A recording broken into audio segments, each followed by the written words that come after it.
Et ok tout le monde, c'est Spaghetti. Aujourd'hui on se retrouve pour une nouvelle vidéo sur le serveur Kitagami, mais cette fois en partie créatif parce que je vous montre sur la carte. Voilà, là j'ai la carte du serveur.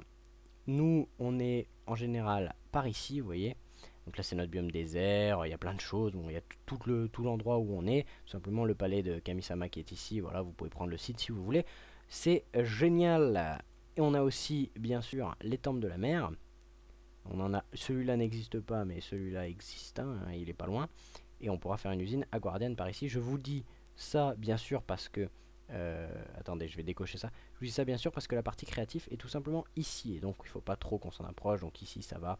On sera pas loin du spawn, enfin de l'endroit où on a construit.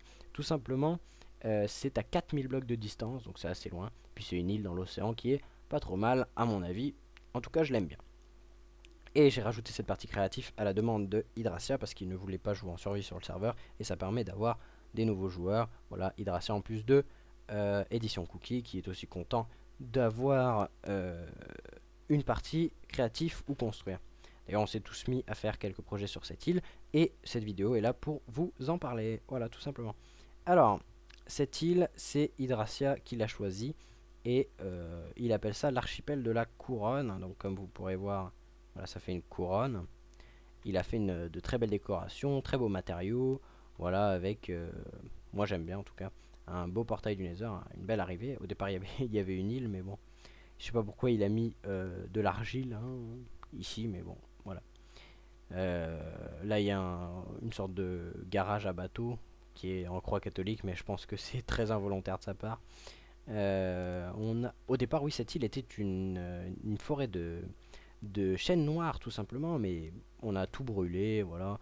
On a fait un peu de terraforming, mais on va continuer. Enfin, c'est surtout moi qui fais du terraforming. On va continuer pour rendre les choses un peu plus lisses. Ça, c'est les constructions de Ceausescu, donc qui a fait deux tours jumelles, comme je les ai appelées d'ailleurs. J'ai fait une petite blague avec une machine volante, vous voyez ici, de la forme d'un avion qu'on peut bien sûr faire fonctionner, mais je le ferai pas. Je l'ai fait passer juste au-dessus de la tour. Voilà la blague des tours jumelles tout simplement, qui était pas mal. Donc je ne comprends pas tout à fait l'utilité de ces tours. Je pense que c'est des phares, j'ai pas eu encore l'explication de Ceausescu, mais vous voyez il y a des magma blocs et il y a de la fumée qui en sort. Il y a des rochers parce qu'il n'était pas intégré à l'île au départ, hein. Tout ça c'est du terraforming de notre part. Bon, il a un peu tout cassé Ceausescu parce que nous ne savions pas qu'il voulait faire un port ici, mais apparemment il veut faire un port.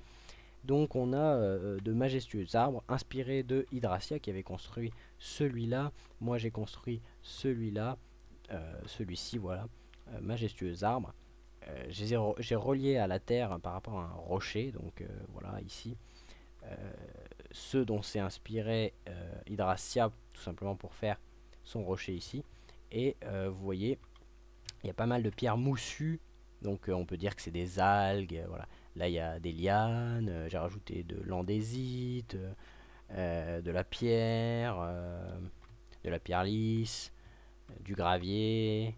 Voilà, j'ai fait un peu un fondu dans le sable, mais très rapidement. J'ai mis des buissons, des petits cailloux, petites aspérités, on va dire, sur les roches. Du charbon, mais ça je vous expliquerai ça plus tard. Des pics. Qu'est-ce qu'il y a d'autre? Bah, il n'y a pas grand chose. Si, il y a des, euh, des murets de pierre où on peut tout simplement dire que c'est des pics un peu plus fins, un peu plus réfléchis. Des lianes, voilà, mon grand arbre qui est bien sûr bloqué avec des fils, hein, je sais pas si on le voit ici. Oui, voilà, il y a des fils pour bloquer la progression de cet arbre. Et on voit que c'est un rocher, donc un bon rocher marin qui sort. Bon terraforming, sous l'eau il n'y a pas grand chose à part du charbon et de l'andésite, mais vous allez comprendre pourquoi. En fait, tous les moussus c'est pour simuler des algues et le charbon c'est tout simplement pour simuler des moules, voilà, des mollusques qui se sont accrochés. C'est pour ça que j'en ai pas mis trop en hauteur. Comme vous pouvez voir, c'est juste en bord de mer. Voilà, on a une belle entrée de baie ici. Donc je me presse un peu parce que je veux pas faire une vidéo de 20 minutes, sinon ça va me prendre 8 heures à mettre en ligne. Et je ne vous mens pas, c'est vraiment 8 heures. Donc cette île est divisée en plusieurs parties. On peut la voir en entier sur la carte. Elle n'est pas énorme, elle n'est pas énorme, hein. On la voit en entier, il suffit de se mettre un peu plus haut et on la voit en entier si les chunks, comme disent les Québécois, les tronçons ont le temps de charger. Enfin, en tout cas, en québécois, c'est des tronçons dans le jeu. Voilà, mais on la voit en entier, l'île, hein. Quand ça charge un peu, on la voit en entier. J'essaye de faire charger ça assez vite. Voilà. Ici, on a notamment un phare. J'en profite pour vous montrer. Je ne sais pas par qui a été construit. Là, il y a 3 bateaux, mais au final, il n'y en aura qu'un. Il n'y aura que celui de la baie. Alors, je vous montre vite fait un peu le terraforming que j'ai fait ici, qui est tout simplement une grotte. Vous voyez des petits cailloux, de la pierre lisse, voilà, de la roche tout simplement, euh, qui se confond avec le décor d'herbe et qui devient de plus en plus de roche. On a à l'entrée, donc on a des petits cailloux, on a des lianes, voilà, différents types de roches, des sources d'eau, des toiles d'araignée, des murets de pierre moussus, des lianes, voilà, plein de choses. On a des sources souterraines, des stalagmites, des stalactites, encore des lianes, plein de décorations, du gravier, de l'andésite, de la pierre, de la roche, voilà, on a plein de choses. Entrée, on arrive sur une plage de sable rouge qui arrive sur cette baie que j'ai creusée moi-même, mais ça je vais vous expliquer. En fait, toute la baie, toute la surface de la baie existait, voilà. Sauf qu'elle n'était que de 1 de profondeur, comme ici. Voilà.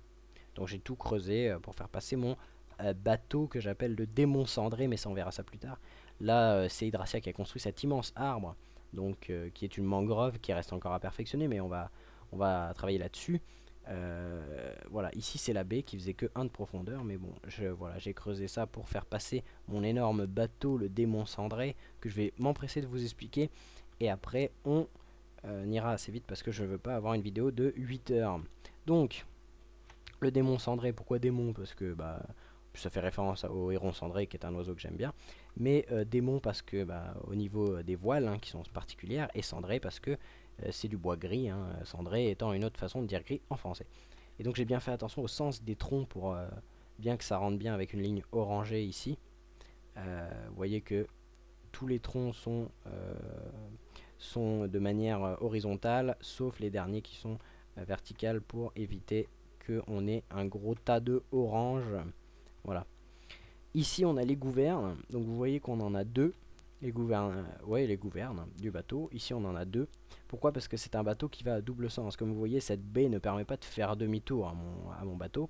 Donc il rentre dans un sens et il repart dans l'autre sens. C'est-à-dire qu'il y a 2 postes de pilotage, voilà, un ici et un ici, mais les commandes sont donc entrecroisées, parce que celui-ci commande celui-ci et celui-ci commande celui-ci. C'est pour ça que sur les bateaux, normalement, on a tout simplement le poste de gouverne qui est dans le sens opposé d'où va avancer le bateau. Voilà, par exemple, si il y a la gouverne ici, si il y a le gouvernail ici, c'est beaucoup plus facile de rattacher les commandes ici et de faire avancer le bateau là. Mais là, on va dire pour le RP que les commandes sont entrecroisées entre ces gouvernes. On a autre chose, roue à aube, donc inspiré des bateaux du Mississippi, mais aussi de l'Antiquité, parce que cette roue à aube est une façon mécanique de faire avancer le bateau, et pas seulement éolien par rapport au vent. Et une roue à aube dont je vous montrais le fonctionnement tout à l'heure, mais on peut voir par la fenêtre qu'il y a beaucoup de gens qui pédalent pour la faire avancer tout simplement. On a aussi des stabilisateurs, donc il y en a 4 pour les vagues. On a des foils, aussi appelés ailes marines, qui profitent de la portance de l'eau. C'est-à-dire que l'eau est 800 fois plus lourde que l'air et donc porte 800 fois plus les choses.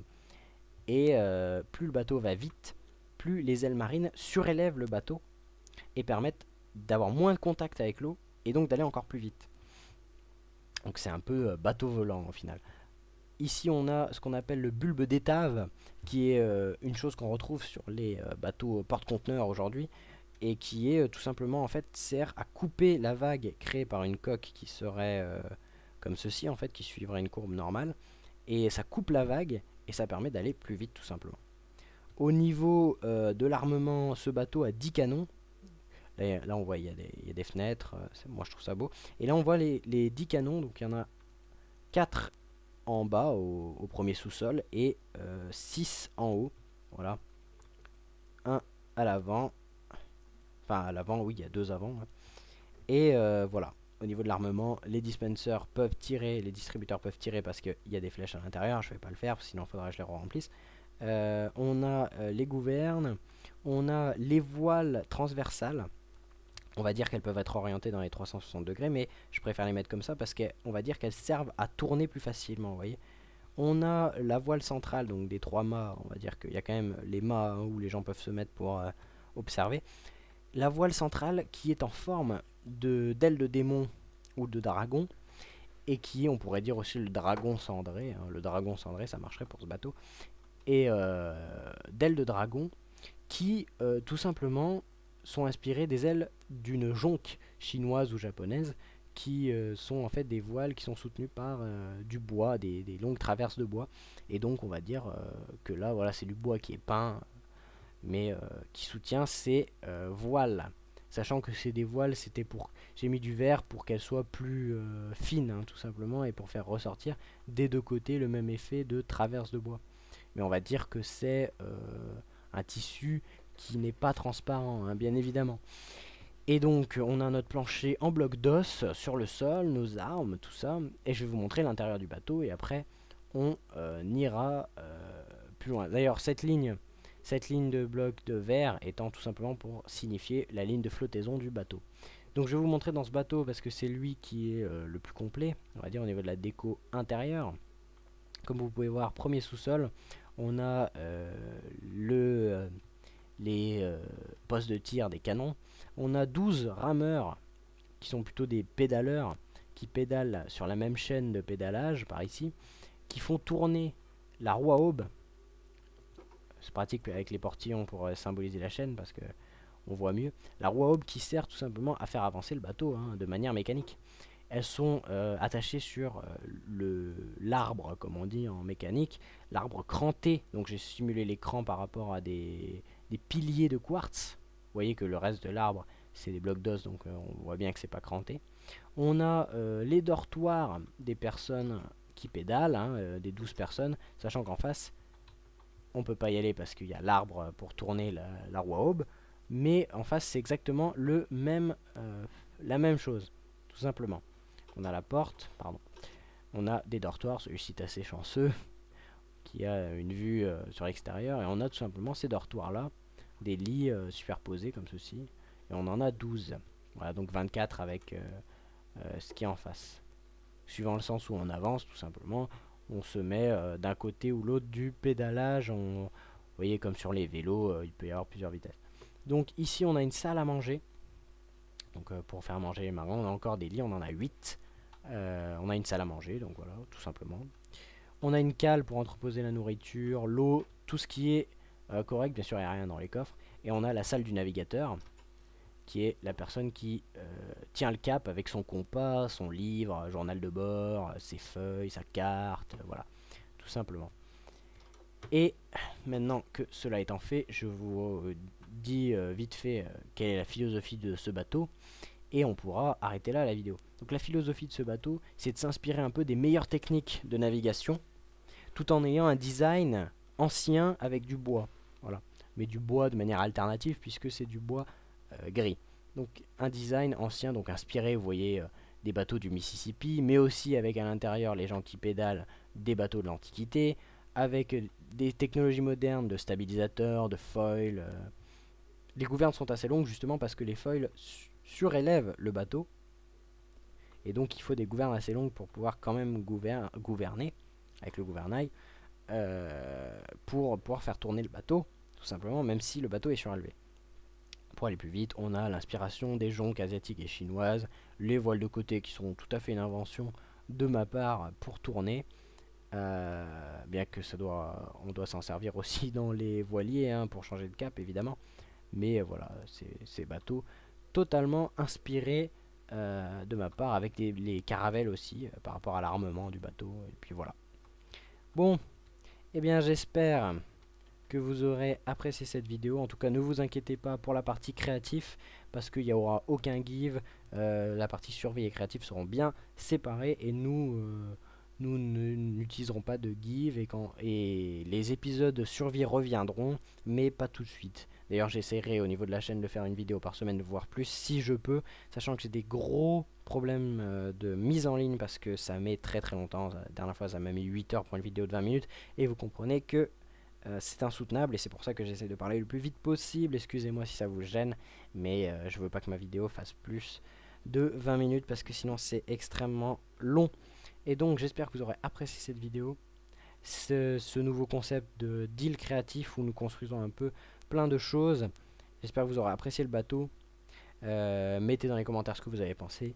Et je vous dis à la prochaine, à plus.